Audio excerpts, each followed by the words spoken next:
this university can be strong to compete anyone else if they focus and invest not only money, but invest a vision and culture to bring the best people to Frankfurt. So the Institute of Biochemistry is scheduled as a very dynamic interdisciplinary scientific institute with an important role in teaching. We consider that science is very important for education as well, because our scientific qualities reflects our teaching abilities. We want to understand what is the living in our cells, in cells of different animals. And then when we understand it at the molecular level, we would like to transfer it as soon as possible toward the clinical applications. There is a great progress in biomedical research. It's called investigator-based trials. It doesn't make a difference if you make a trial with 2,000 patients or if you make a trial with 15 patients. So everything needs to be done the same in terms of ethics. Instead of having 90 ideas which will never be tested on a small scale, now we are allowing these 90 ideas to be tested, and then we need to build up bigger and bigger clinical trials to prove them without any doubt. Pharma industry is now very active and very positive to outstation some of the ideas and to outstation some of the small clinical trials which would give the lead to develop better drugs and to develop more drugs. This is a major change in the concept how the science can be very rapidly transferred to the clinic. So the ubiquitin name comes out from a small protein which was discovered to be ubiquitous. And ubiquitous means it's present in all cells. Our cells, like cities as well, once something is finished, garbage needs to be removed and deposited somewhere else, that we don't accumulate it in our streets. The same is done with ubiquitin. When ubiquitin sees that the protein has finished the function and needs to be deposited, ubiquitin is attached to it, and then this ubiquitin carries this dead protein to the garbage. We understand the atomic details, how this surface of the protein binds to this surface in absolute atomic details, angstrom size. And then the chemist can come out and say, this surface, but not that one. This surface we want to target, because we know the atomic details. So therefore the discoveries were very, very deep.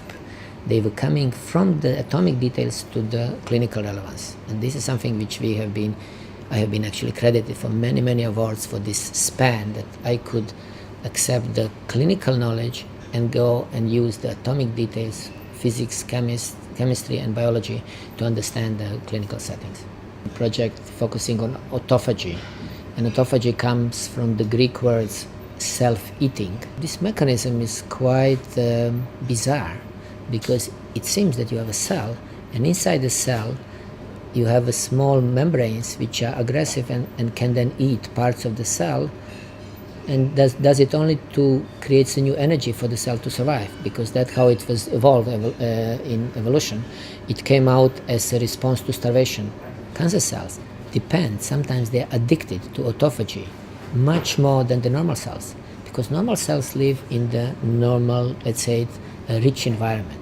It's like you live in beautiful houses. While the cancer cells, it's kind of pressed and want to be removed. So the cancer cells are using autophagy more often because they're starved, they are under stress. And therefore, if you would now discover the drug which can block autophagy, maybe the cancer cells will die first. The cancer is a very difficult enemy because it is very rapidly changing.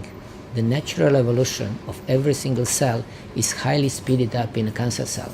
The cancer is not 20 diseases, it's as many human beings, as many cancers we have, because every individual cancer in individual human being is different. I think in the last decade, since I came to Frankfurt, the scientific output has been always on increase. It's not only that it was a money flux here, but it was atmosphere change. It was a change that people have started to be more ambitious. So we have now very strong teams.